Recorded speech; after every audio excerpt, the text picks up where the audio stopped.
faut-il avoir peur du populisme et quels sont les usages de ce type de populisme? Donc ça a été une vision assez large, un peu historique, un peu problématique, car le phénomène du populisme, il est déjà polémique. Il existe plutôt une méfiance à l'égard du terme. Mon objectif, c'est les clarifier. Ce n'est pas forcément de prendre parti. Je crois qu'on l'a délaissé comme concept qui est bien plus riche que ce qu'on veut le croire. Surtout parce qu'il a une longue histoire dans la tradition européenne et ailleurs. Ce que j'essaie de montrer, c'est que cet énigme est à la fois une des questions qui pose la démocratie, surtout quand elle se trouve dans un état de trouble ou quand elle est en train de subir une véritable faillite. La relation peuple, populisme et démocratie est extrêmement étroite. On ne peut pas concevoir la politique sans le peuple, mais on ne peut pas concevoir une expression de la politique sans que le peuple puisse assumer une contestation. Et le populisme, d'une certaine manière, est une des versants de la contestation. C'est un versant qui est plutôt bariolé, qui a suscité énormément des points de vue contradictoires. Et les populismes, surtout, il ne faut pas les confondre avec les manifestations d'ordre néofasciste, voire néo-nazi, qui, dans l'actualité, commencent malheureusement à envahir les paysages européens. Nous savons bien que dans différents pays, la portée des partis néo-nazis est extrêmement forte et parfois on commet l'erreur de les juger comme en étant du populisme. Les populistes en général vont revendiquer, je ne vais pas forcément dire qu'ils vont le faire, mais ils vont revendiquer l'idée de démocratie participative et démocratie directe. Par exemple, la Révolution française est une expression très très directe, très forte du populisme. Elle arrive en tant que révolution avec sa conséquence qui est la République démocratique, à partir d'un certain nombre d'événements et surtout des émeutes, des réactions qui étaient typiquement populaires au milieu agraire contre l'aristocratie. À partir de cela, je crois que c'est un foyer qui devrait nous faire réfléchir sur la signification du terme. Ensuite, historiquement, le populisme, on peut le voir naître de manière contradictoire, confuse parfois, en Russie, particulièrement au XIXe siècle, où s'est répandu à partir de la révolte agraire, plus l'appui des intellectuels qui sont plutôt d'orientation anarchiste. Le populisme donc va alimenter la culture ouvrière et va, d'une certaine manière, indirectement aider à ce qui deviendra ensuite la révolution russe. Il faut dire que le mot populiste a été très polémiqué justement à cette époque-là et accusé d'être une pensée petit-bourgeoise. Ensuite, nous avons une autre référence qui peut être curieuse, c'est la référence nord-américaine.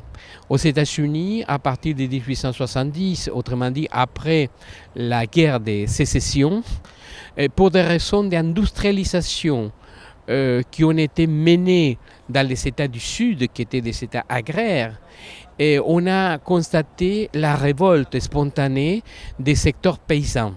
Et cette révolte-là a amené petit à petit, comme une espèce d'avalanche, d'autres secteurs, même en touchant la ville ou les villes, et en particulier des secteurs du jeune mouvement social ouvrier. Il a eu un point, un climax important, c'est en 1892, dans lequel il y a eu un candidat populiste à la présidence nord-américaine, et ce candidat-là, il a failli d'être élu. Progressivement, par la suite, la reprise du bipartidisme nord-américains, donc le Parti républicain et les partis démocrates, ont pratiquement effacé cette tendance qui s'était manifestée entre les deux.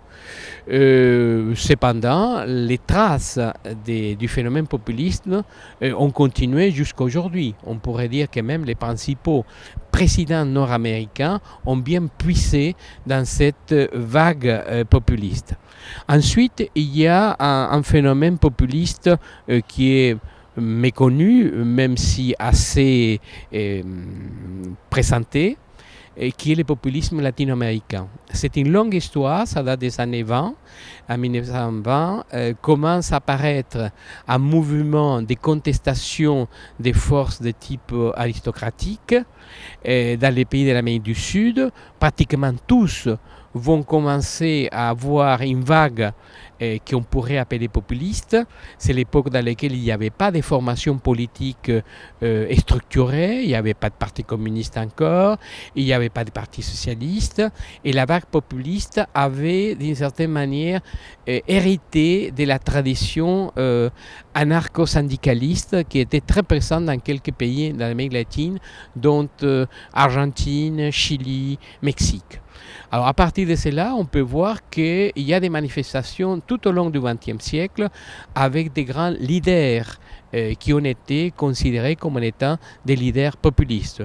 Je pense à Getúlio Vargas, je pense à Alessandri au Chili, je pense à Cárdenas au Mexique, et ainsi de suite, jusqu'à aujourd'hui où on a des figures dites populistes qui sont extrêmement fortes, comme c'est le cas du président Chavez au Venezuela, ou Corée en Équateur, et même en Argentine, la tradition populiste qui a commencé avec le général Perón a continué, ce qui montre bien que le populisme n'est pas simplement une vague sans fondement. C'est à la fois un mouvement social et politique, mais qui a aussi des connotations de type théorique qui malheureusement, j'ai le sentiment que les intellectuels, surtout européens, non simplement méconnaissent, mais d'une certaine manière ont évacué du paysage des types politiques. En France, on a connu des phénomènes populistes autour des grands leaders. On peut commencer par Napoléon, les grands et les petits.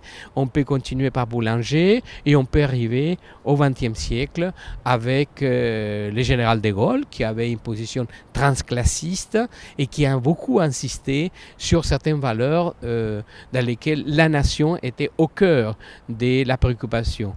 Ensuite, on a eu des personnages comme Poujade, et jusqu'à il n'y a pas très longtemps, ont défilé devant les récepteurs de télévision une quantité assez innombrable de personnages qu'on peut juger populistes.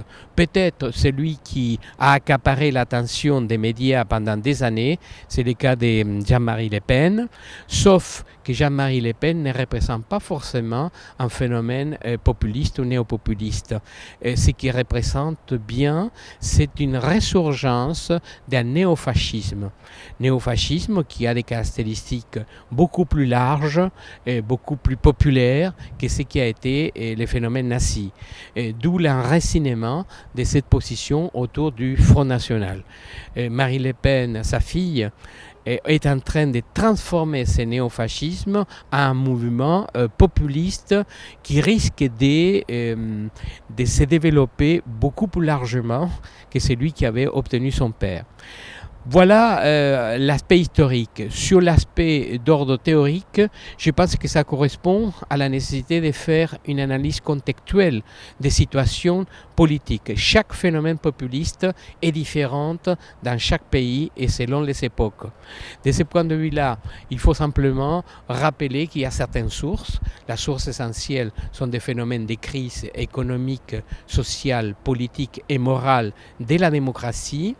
Une fois que s'est installé les doutes dans la population concernant les institutions démocratiques et républicaines, il y a une réaction très fortement reconnue contre le phénomène, soit le parlementarisme, soit les élites. La vision des élites est jugée comme contre-productive par rapport aux besoins que les peuples expérimentent.